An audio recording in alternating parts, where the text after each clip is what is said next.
Aside from the fact that I'm still alive. None of this surprises me.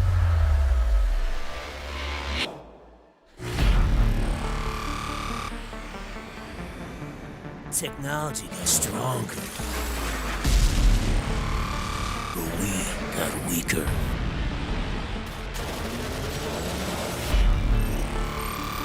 We built computers, robots, whole unmanned armies, and no one ever asks what happens when the enemy steals the keys.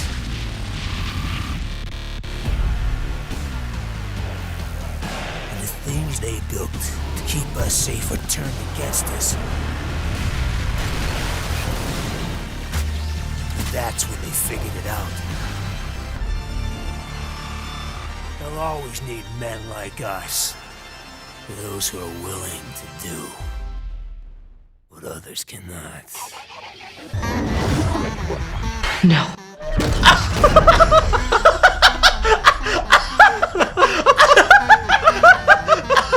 You're just like your father. A big, Why would he fat just kill him? failure. Fuck you!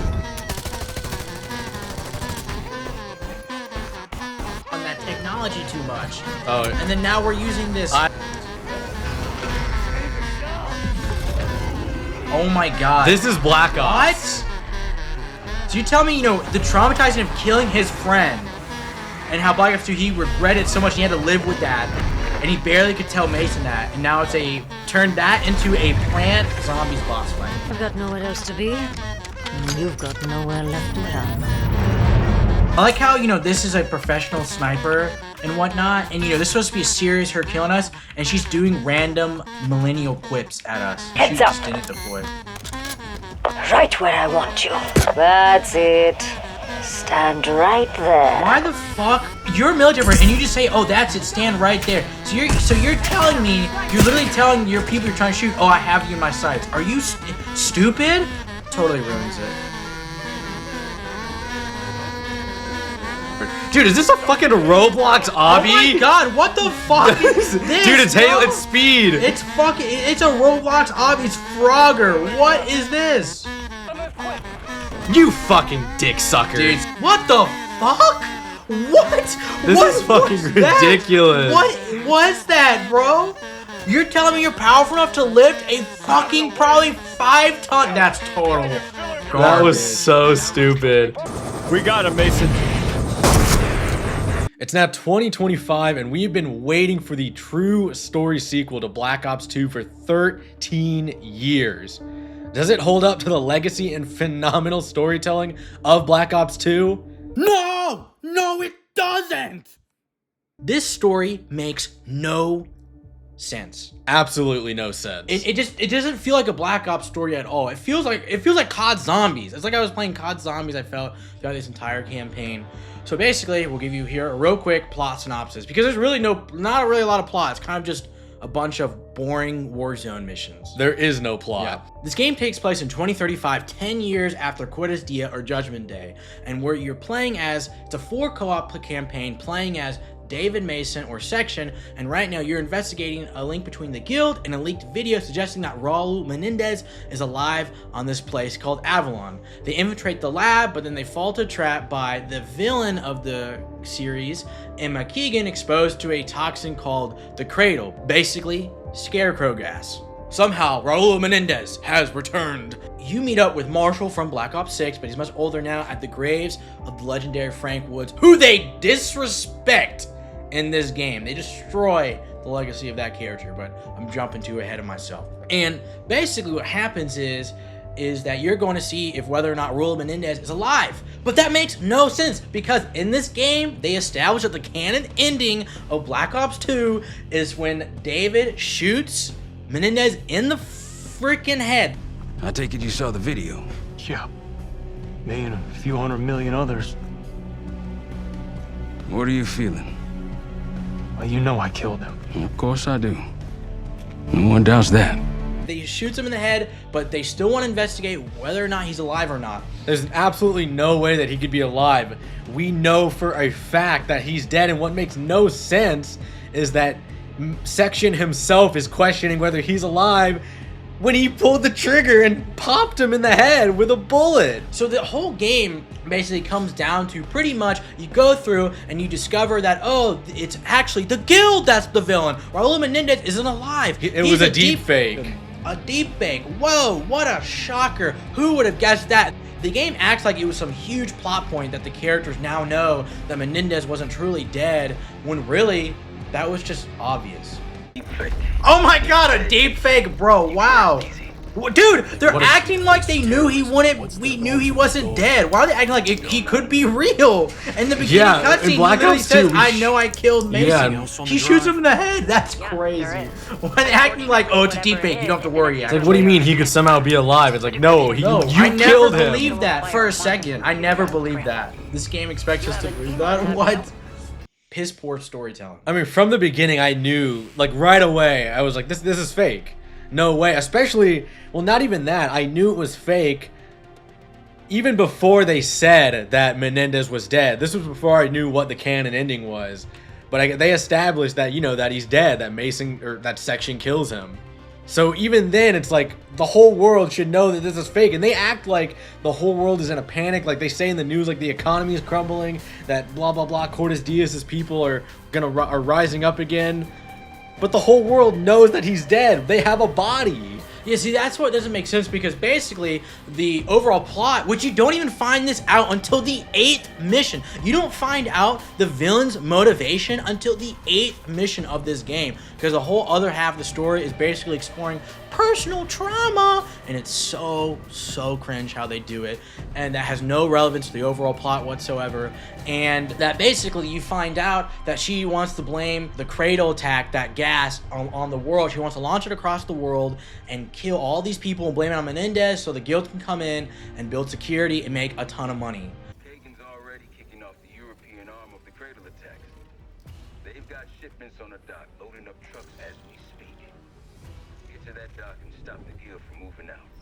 And Section, millions of people are counting on you, even if they don't know it. So the guild wants to kill all these people Cradle shipments are being So they can blame sell. Menendez and sell stuff, but they already have sold and taken over a lot of stuff due to the original Menendez attacks. So what's the point? Just to make more money? I found a solution. But if everyone's dead, then you can't. Yeah, that makes money's yeah. Who are you gonna worthless. sell it to? Yes, that money's worthless. But here's where this doesn't make sense. One, she's telling you this on our comms. On our comms, which Marshall and the other people in the US government are listening to. Two, we know on file that there's a body of Menendez. You headshot Menendez in Black Ops 2. So the US government knows that's not real. Why would they not go out right away and say, hey, this isn't real, Menendez isn't real, this is deep fake, this isn't true, this is this lady doing that? Makes no sense. Because let's just say we don't stop her, which obviously you do. Let's assume you don't stop her. She's gonna release the gas. The US government is still gonna know that it was the guild, and then they'll tell the rest of the world. It makes no sense. This story is complete garbage of reused assets just for you to play through a Warzone map. Okay, this game also has just the most random plot twist and betrayal out of nowhere. So there's some mission, there's a second quantum drive that you have to get for some reason, I guess. I found this on the wiki. I didn't understand what these quantum computers were for. I guess it was to read and process the data from the guild. And I had to find that out from the wiki, so that shows how good their storytelling and explaining is. Anyways, so out of nowhere, we end up with this whole other squad in Japan that has to get this second quantum drive. And there's this guy, Razor, some Chinese girl, a lady, some American woman in a pilot suit, which makes absolutely no sense that she would be wearing that during this mission. These devs are so lazy, they didn't even bother to give her a new model for this mission that would make sense. They just reused her multiplayer model. And there was one other squad member who I honestly cannot remember for the life of me. I'm not even going to bother showing it on the screen. This character, Razor, I don't know why, I just immediately got to look at him. They said some line, and I was just like, oh, I just immediately thought that he was going to be the traitor. And then all of a sudden, the next mission, it just suddenly revealed that he's the traitor. It's like, wait, what? It just came out of nowhere. Karma just suddenly says, oh, Razor's the traitor. He did something. He revealed our location or something stupid. And they had this whole section where, or barely, where maybe the game was going to get interesting, where they thought, oh, maybe Karma could be the traitor. She's the one that knows all of our positions and knows all of what we're doing. And immediately that was just thrown away. David section just said, oh, we're not talking about this. Thrown away, never brought up again. And the whole traitor plot had no relevancy whatsoever. The only thing that happened was that they shot at your plane during a cutscene, and that was it. And then they knew you were coming at a base, but you easily wiped them out. It had no relevancy whatsoever. Compare that to Black Ops 2 when Salazar betrayed Section and Harper, and that directly caused Judgment Day to happen by Menendez being able to take over the USS Obama and the US entire drone fleet. And that's a big point when you have an entire boss fight dedicated to the trauma that Harper had from not being able to trust someone from being betrayed by Salazar.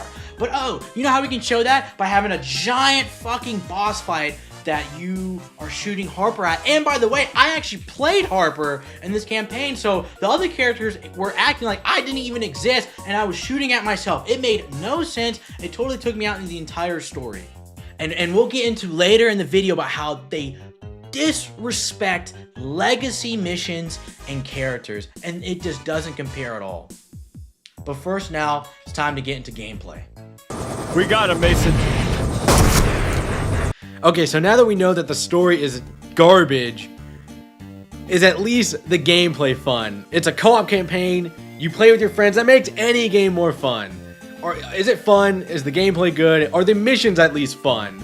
No! This game is just a Warzone, reuse assets, including reusing 2 Black Ops multiplayer maps, one of them from Black Ops 6, so not even in this game. But also, the other one was from Black Ops 2. So basically, this game is just a glorified open Warzone map. It's the same thing as the Modern Warfare 3. If you were thinking this is going to be a true COD campaign, I'm sorry to say, you'll be sadly disappointed, as we were. So pretty much this game is just a Warzone, reuse assets. You have Destiny boss fights.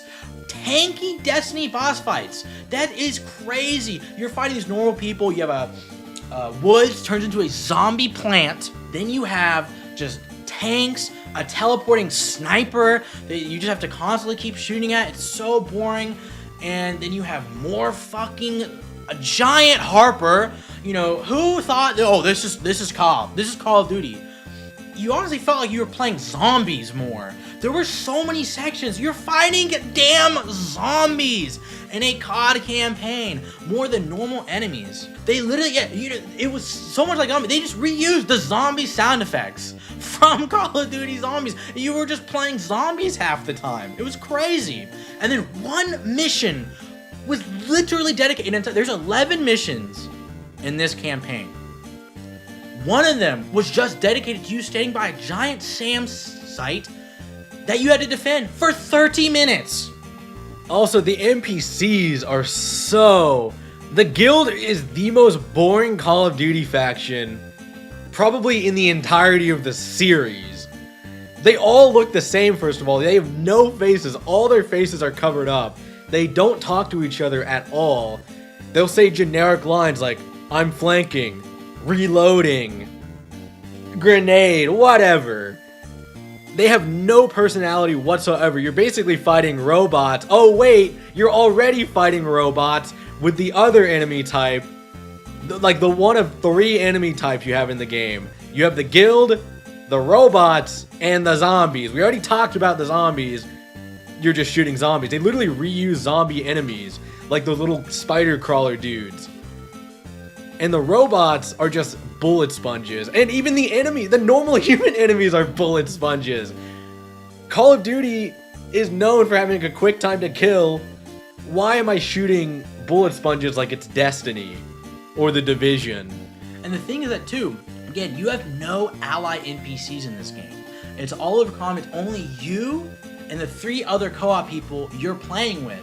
And what's annoying is that it completely breaks up the entire flow of the mission, because you're gonna get to this one point and you're like, oh crap, the stakes are up, we gotta get to this point, we gotta go fast, like what the character's saying in story, and then you have to wait 5 minutes until your dumbass teammates come over to you, and sometimes you literally have to wait for 5 minutes doing nothing. It completely breaks up the flow, and the worst part too is that anytime, for some reason, at least in our game, when they would have like emotional cutscenes, we would hear the voice chat of other players that weren't in our lobby talking, and so completely taking us out of the story.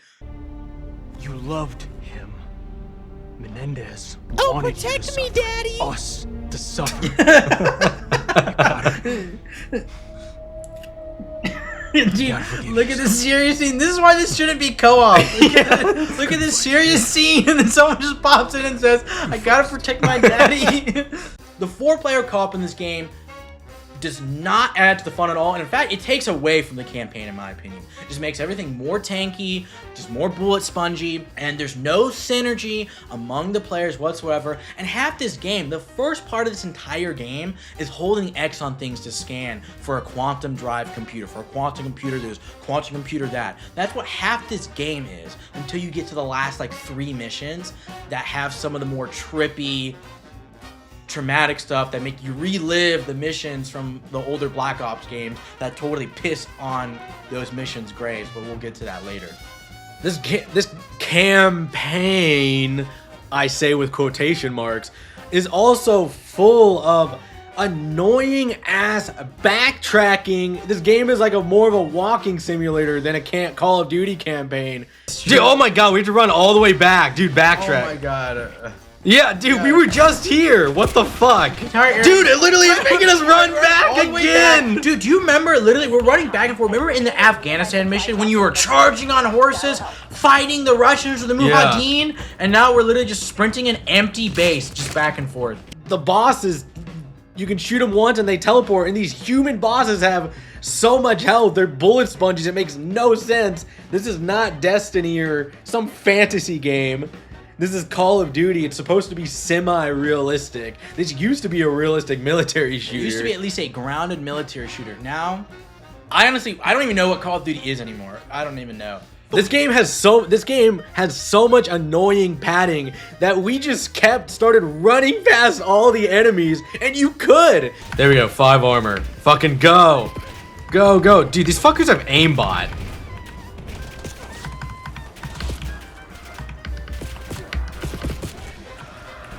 Just keep losing armor. No, I'm so close. Oh, come on. See, boom. I literally just teleported to you. Wait, what about the other guys? There's, I guess, sorry teammates. Guess you're just not expert speedrunners like us. If you played it right and you had the right ability and kept your armor up, they could not kill you. You could go invisible or give yourself literal invulnerability to bullets, and you could just run past all the enemies to the objective. Unless an objective had actually said to take out a wave of enemies or defend an area, you could just run past every single enemy in the game. And we did, because it was boring. They threw like 1,000,000 enemies at you during this like one Coliseum mission. They would spawn, and they spawned right in front of you too. They couldn't even spawn them in right. Literally just running past all these enemies. Dude, if you just have armor, you can run past them. Look, did you see that? They just spawned right in front of me. No way. They tried to mask it with the smoke. Dude, as long as I have armor. Oh my god, look how many fucking enemies there are. Fuck this game, we're speedrunning. And one thing, the only variety in these missions, because the guild, the enemies all played the exact same. And on the same map, they played the exact same way. They wouldn't react to the map at all. They wouldn't react to you, really. They would just stand there and shoot at you, and you would shoot back at them. The only thing that had somewhat variety were the trippy trauma scarecrow grass sections that had so much damn parkour. Half this game, you're just parkouring, and then at one point, you're literally playing Frogger.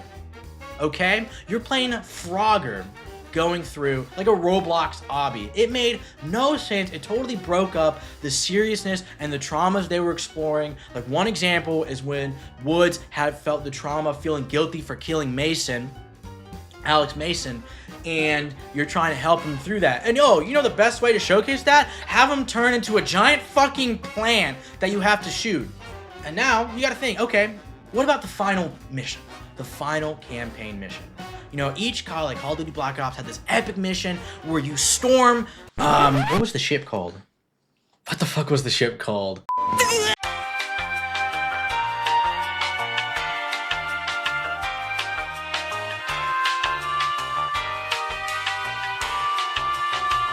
It was called the, Rusalka.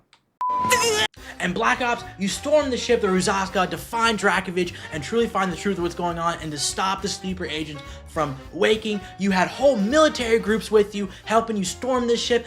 In Black Ops 2, when you go to Haiti, you drop down with almost the entire U.S. Army. You and your squad and other Army NPCs are storming the base to find Menendez and to stop him from annihilating the U.S. and China. What about this mission though? Nope, you have no allies, nothing. You're just with you and the 3 other co-op NPCs, and you just go through. This plays the exact same as every other mission. There's not a vehicle section or anything cool whatsoever. The boss fight is literally the same type of boss fight you have seen previously in the other missions. There's nothing special about this last mission other than that, the fact that it breaks up the whole flow of the gunplay because you have to find and follow these damn wires and try to shoot these puzzles like a COD Zombies Easter egg. Yes, and also during the final epic, this is supposed to be the final epic mission, and they make you do these annoying like zombie Easter egg puzzles, and they make you do these annoying hacking mini games. Hear me out. What are we supposed to do? We're missing a fucking we have to shoot those things. Can't find them. I don't even know what they look like. See those wires? Yeah. Follow them to their source. Isn't this fun and exciting gameplay? Like having to find these fucking walls to shoot. What fucking devs? Yeah, this is the final mission too. Yeah, the final mission is what we're doing. I'm running around like our chickens cut off. It's definitely over here. It's gotta be. That's just retarded. It's like a zombies Easter egg you need to do. How the fuck you get up there, dude?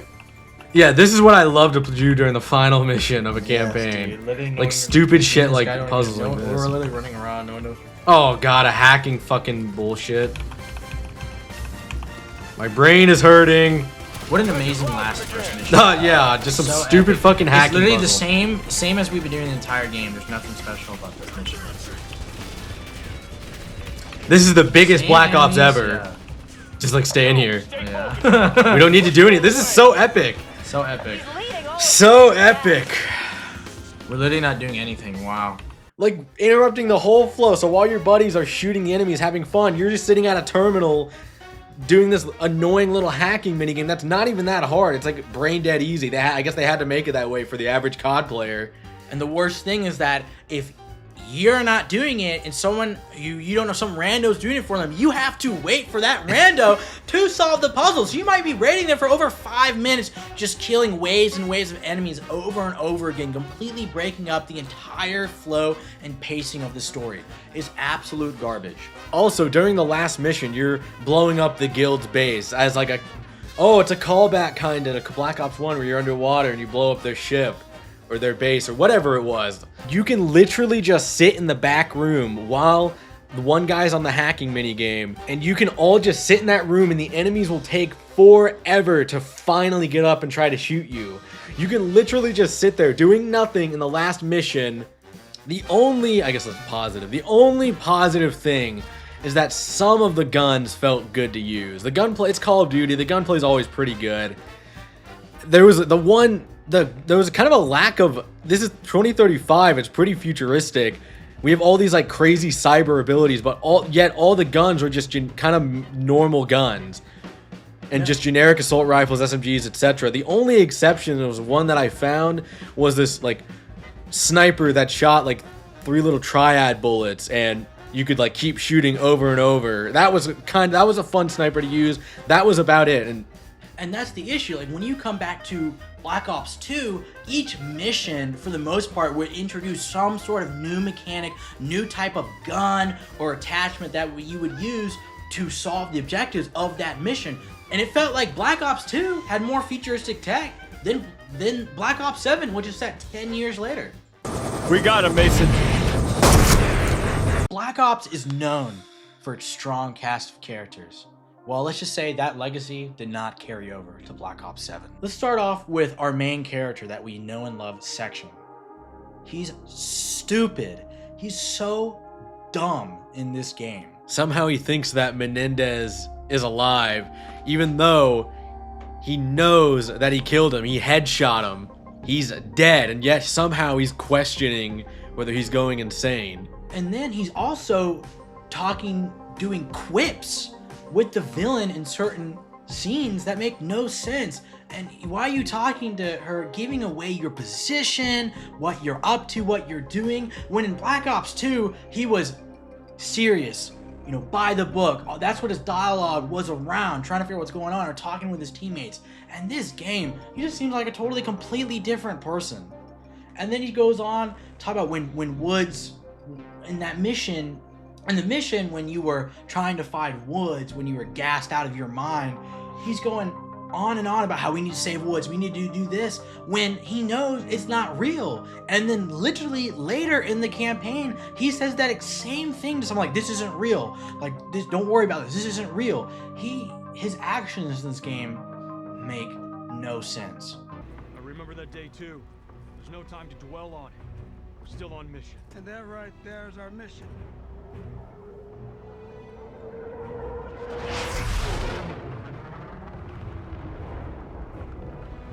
So boring. This is literally just, oh, look at this. Look, Hey, remember this thing? Hey, member. You remember? I remember. I remember. Okay, there was one good section, I felt like, of Section and Alex Mason, and that's when they had everyone at the cabin and they were showcasing the memories, his favorite memories of his dad. And that was really one good section that actually felt believable from the character we knew from Black Ops 2 and his relationship with his father. That was the only time. To be honest, the only reason this is Section is because they just said it is. This could have been a completely different IP, not Black Ops, and you would never have known the difference. Now, one thing to note on is Section was still so obsessed with Menendez and he couldn't move on from the past. But that makes no freaking sense, because at the end of Black Ops 2, yes, there's two endings, where the one he doesn't kill him and the one that he does, but either way, in both ending, he still moves on from that conflict. He finds closure. No. He's just a sad old man talking to himself. Let him talk.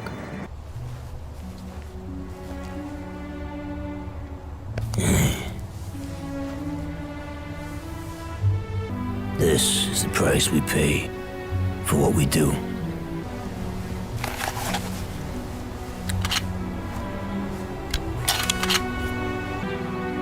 I'm done, Sarge. Good. He's happy to hear that. You talking to the dead now, Sarge? Nah. They talk to me.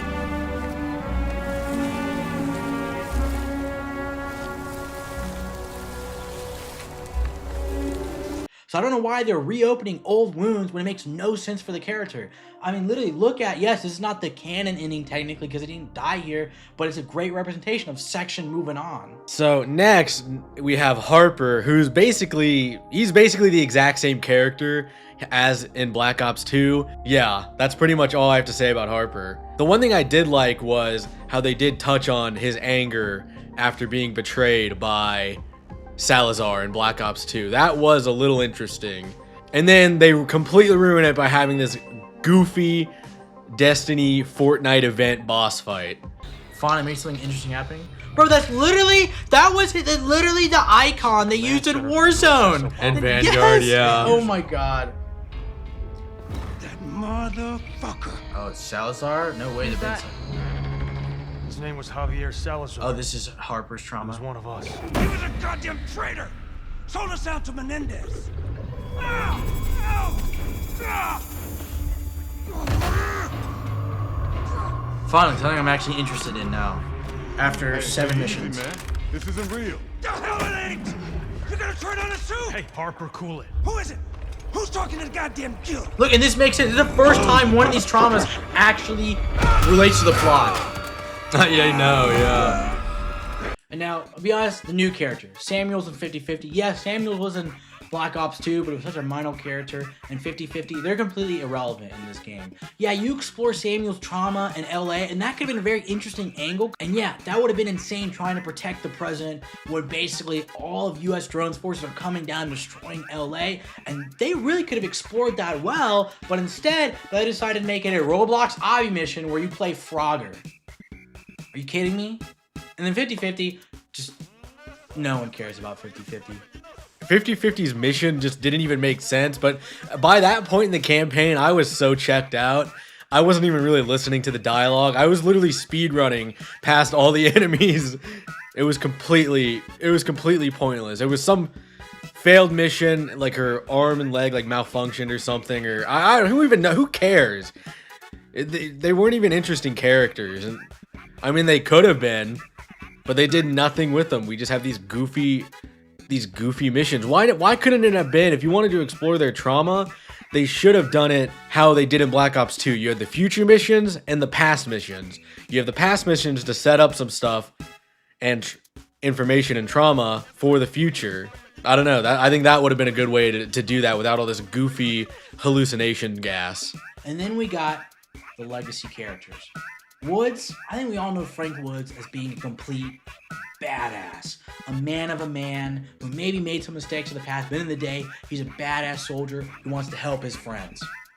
And in this game, he's literally a shell of a man because he's an hallucination, one, but they totally just dog on his character. They make him such a weak baby, just caring about Alex Mason's death when you knew it wasn't his fault.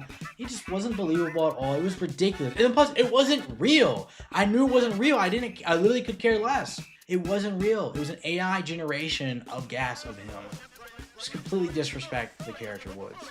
And yeah, when you think of Alex Mason, you think of, the numbers, him having to overcome that, him escaping Vorkuta and figuring out all these sleeper agents, and then in Black Ops 2, trying to take down Menendez. But no, in this game, he actually is the warden of Vorkuta, and he literally controls zombies. COD zombies to try and kill you in this game. That's what Alex Mason is. Are you kidding me? Devs? But it's not real, the commenter said. It doesn't matter if it's not real. It's stupid. This felt like a parody. Like, this felt like it should have been a zombies map. Like maybe that could have been interesting. Like, oh, Mason is just...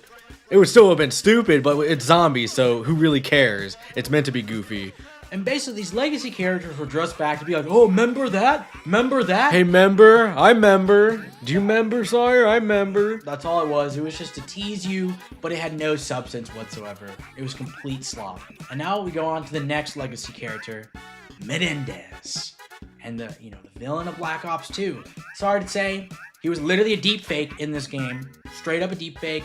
And he didn't act like Menendez at all. Menendez was smart, crafty, cold, and calculated. In this, he was just taunting them, saying, suffer with me, like some bad fan fiction. It was just complete garbage. There was no point of him even being in the game whatsoever. And he literally was just a bullet sponge boss fight.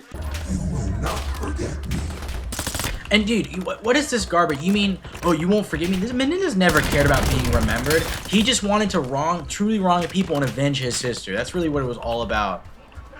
Again, remember the epic showdown with Menendez when he took over? Like he wasn't like some super guy like this. He was just a guy. He was a guy that was smart and used his resources and build and had to be attacked and took over the U.S. Obama and then L.A. and was very smart and using the serum against our drones because we were relying on that technology too much. Oh, and then now we're using this. I just use that goofy ass machete. Machete, what is it?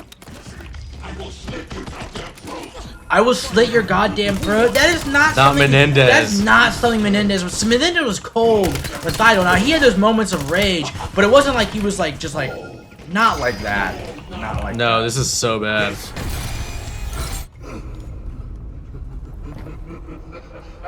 I like how you like tried to play the level up thing right there and it got interrupted, Yeah, but totally immersion ruining. It was just a complete waste. Just literally shouldn't have been in the game whatsoever. Yes, pretty much. Menendez was only in the game for trailer marketing to get people excited for the game.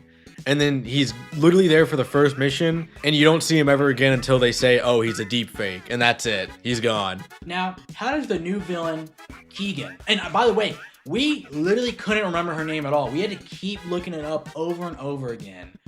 So that just shows you how good of a villain she was. Hold up to Menendez. It's not even a comparison. Keegan was an idiot. She was hardly in the game at all. She was in that first mission cutscene, and then for 4 missions, she was just gone, and then just came back and was just taunting you on comms, telling you she literally is telling us her plans on US comms that other people, not just the JSOC, the 4 JSOC soldiers, are listening to. Telling exactly what she's gonna do and how she's gonna do it. She's dumb. She has no interesting quotes whatsoever. All her quotes are just cringe. That's the only memorable thing about them, is that they're complete cringe. You're just like your father. A big, Why would he be fat listening? Just kill her. failure. Just Together saw. you're annoying. Separated you're mine. That's her most notable line right there. Emma Kagan, CEO of the Guild. We already know that. Why did you say it Yeah, like I can that? see that. And you don't learn her motivations until the very end, and they make no sense. They literally have nothing building her up throughout the campaign whatsoever. She's there at the beginning, disappears, and then just comes back at the end. Now, when you look at Menendez's plans, he was crafty and smart. He was always one step ahead of Section and the US military. Here's a prime example, which is a key part of Harper's trauma, was Menendez having Salazar in the original JSAW group. He had intel and knew exactly what they were going to do. And you can have comments of him saying like, he orchestrated this. He manufactured everything. Meanwhile, with Keegan, the person that betrays you in this game literally did nothing. They shot at you in your drone plane, and that was pretty much it. There was really nothing that Keegan did with the intel whatsoever. And in the final mission, when you're ruining both of their plans, Menendez and Keegan's plans, Menendez, instead of taunting you on comms and calling you out, you know what he's doing? He's getting out of there. He's escaping. He's dressing up like US soldiers trying to escape, while Keegan is just yelling at you at comms and taunting you throughout the entire mission. Section, we got a body, one of ours. He's been stripped of his uniform and kit. Wait, don't move him! All checkpoints detain anyone attempting to leave AO, even those in uniform. We're Americans. Take it easy. Orders are no one passes. Stop where you are. Relax. We're on the same team. Now, a key thing in both Black Ops games that both villains use is trauma. When Menendez lost his sister, Josefina, that motivated him and fueled his anger for the entire game to take out the giant corrupt governments that, how he saw, took his sister away from him. That's all it was about. And he used the trauma that he put on David by killing his father when he was young. He hinted and manipulated Section throughout all Black Ops to basically find him at the end, for them to be together, to have a final show off, for Section to finally understand what he went through. That's really what all Black Ops 2 was about. And yes, taking down the governments too in the process. While Keegan, all she simply wants is some more money. That's it, just some more money. And then uses the trauma against each of the 4 characters to try to stop them. But to be honest, she does such a piss poor job at it, because really their trauma isn't connected to the overall plot whatsoever. You can completely remove that from the game and the overall plot wouldn't change at all. But at least in Black Ops 2, it did. Those key trauma events had to happen and were connected to the entire plot. Well, in this game, it just was there to add, substance so you can know our characters better and feel for them, but it really had no connection to the overall plot whatsoever. It was just a waste of time and I felt nothing. We got him, Mason. Black Ops 7 has a couple of missions that are just straight up callbacks to missions in Black Ops 2. Just take a look at some of these missions and tell me which ones that you think are better. Oh look, it's the boat. Look, it's the boat from Black Ops 2, Sawyer. Wow. Do you remember? Yeah, do you remember? Do you remember, Sawyer? Look, it's oh shit! The barge matches Svimby's intel! Wood should be inside! Bring us alongside, Hudson! Damn it, taking fire!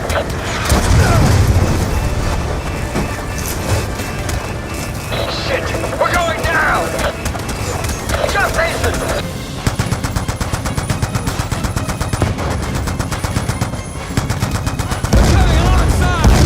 Oh, we got a wingsuit though. That makes it cool, right? So, how do I use it? We could use these. Oh, you're telling me we can jump from here and use it? What? Altitude's key to locking the insider's signal. There's an incoming VTOL. Landing I feel like, spot just dude, the ahead. physics. Just Dude, like, yeah, this is like, not even a good wingsuit. Literally compare the contrast when you're going through the rain, when you have the theme of Black Ops 2 playing at the first introduction, and then it's just like, oh, let me just jump off this water pillar and face plant into the ground. Crosby, you're up.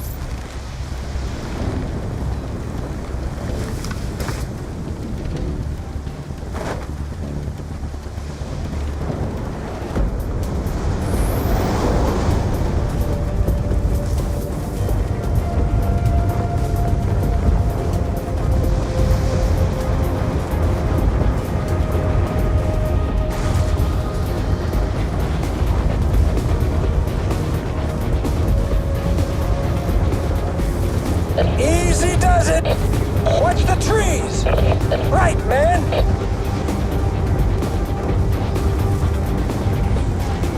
There! The gap in the mountain!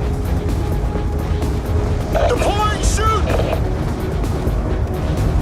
Deploying shoot! Deploying shoot!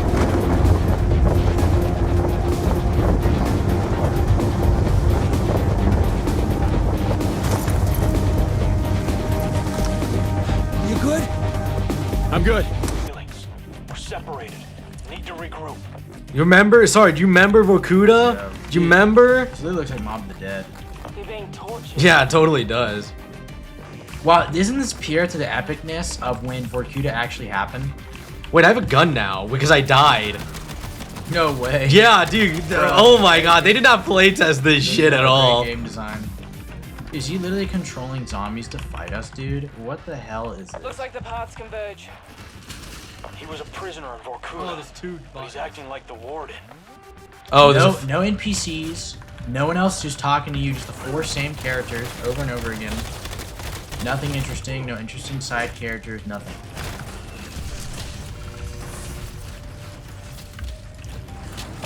can barely see the door opening because I'm getting fucking murdered by zombies. You just teleported here.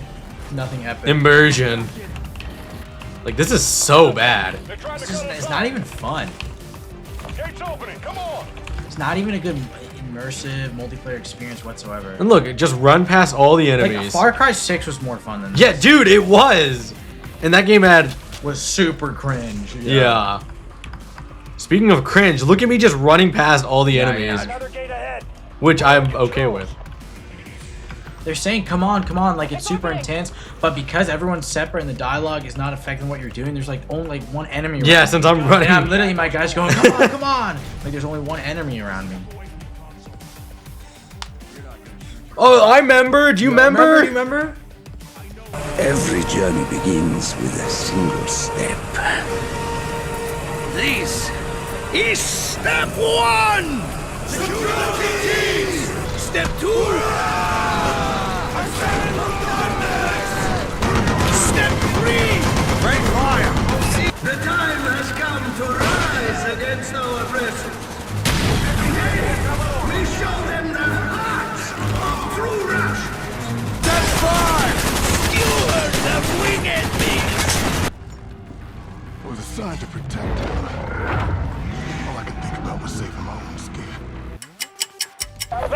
Hell yeah! I am not dying today! Dude, what are like juxtapositions? Like, I was scared for my life. All the chaos. Hell yeah, I'm not dying today, bro. Dude, where's the main villain? Yes, what villain? Dude, yeah, what villain? We've had no villain this entire game. Hey, member? Do you remember? I remember. This game is a joke. Dude, fuck these fucking Terminators tanks. You know, fuck this. Just run past them. Yes. What are we doing? Dude, dude, they told personal trauma. I could care. What about our where's my grappling hook, dude? This is like the perfect mission for it. Dude, is this a fucking Roblox obby? Oh my god, what the fuck is this? Dude, it's Halo, it's speed. It's a Roblox obby. It's Frogger. What is this? Dude, you talk about Frogger and you talk about his personal trauma, and it's just such a juxtaposition. Oh, you gotta play Frogger. Seriously? This was supposed to be a serious military, and shit like this totally takes me out of the game. They just put like literally 50 enemies in a little small part just to spawn, just so you have to. So just to waste our time. Waste your time. Not even. It's like if they were like old Call of Duty enemies where they die in like a second. Yeah, that would be fun. Even then, like they don't even have any clever placement or using cover. They just drop them right in. Oh look, Sawyer, it's the Coda 9 pistol, the auto pistol. Do you remember? Oh yeah, you remember? Do you remember? I remember. This pistol's actually really good though. Dude, this game is gonna be so easy. I mean, the video is actually gonna be super easy to make because I fear it's like, oh, it might be tough trying to do the compare contrast with Black Ops 2, but then literally all these events are just the whole events in Black Ops 2. I know. I'm like, wow, that's gonna be way easier than I thought it would be. This whole game is literally, hey, member. Hey, member, yes. Do you remember, Sawyer? I remember. I remember. Please let that be the end. Is this literally the mission? These missions are so boring. I feel like they got like worse. Yeah, wait, there's the drone. Yeah, I bet that's it. We need to move! The drones are all over us! I'll get on the stingers and knock out some of those drones! Be ready to move!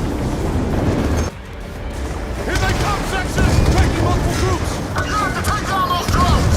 Radar contact left! That's a hit! It's a prom night with the president.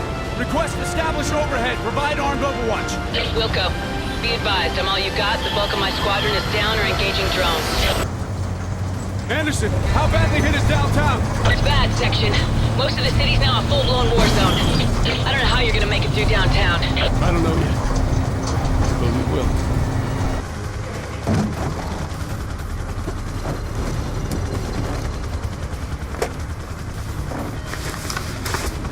Identify. Mason, David. Priority override. Alpha, Delta, Echo, X-ray. Authorization accepted. Startup sequence initiated. Controls, navigation, communication, and telemetry systems now online. The PMCs are flooding every damn intersection. The LAPD are overwhelmed. We're not gonna make it. Samuels, I've secured an FA-38 to provide air support. Oh, what the fuck? No, I didn't get my ability. What the fuck? What? This is fucking ridiculous. What was that, bro? You're telling me you're powerful enough to lift a fucking probably 5-ton? That's total garbage. That was so stupid. What was that? What is this fucking game? Captain Marvel ass shit I just saw. While we're fucking around the Middle East, the Russians and the Chinese are getting real cozy. Give me your phone. Rare earth elements. Whole fucking world runs on this shit. Who controls all of it? China. Jeez. So while corporate America is kissing China's ass. Now the mysterious Cortes Diaz social network has crowdsourced simultaneous protests in both Iran and North Korea. Never seen in public, who really is the leader of Cortes Diaz? He's known only as Odysseus. I told JSOC, but they were too busy. See, the drone race had started. I mean, really, guys? You're gonna build an entire military based on a mineral element that's wholly controlled by China? China's Premier Chen is outraged by Cortes Diaz's leaked memo, alleging the cyber attack was covertly ordered by the White House. And through all the dirty shit the U.S. government's gotten away with, this time, they're innocent and no one fucking believes them. They take out Cortes Diaz's network 2 days later. The director of the FBI burned alive. Right now, 1 billion people believe that Raul Menendez is their savior. Guess what, boys? He's not. You better take him out pretty fucking quick. We got him, Mason.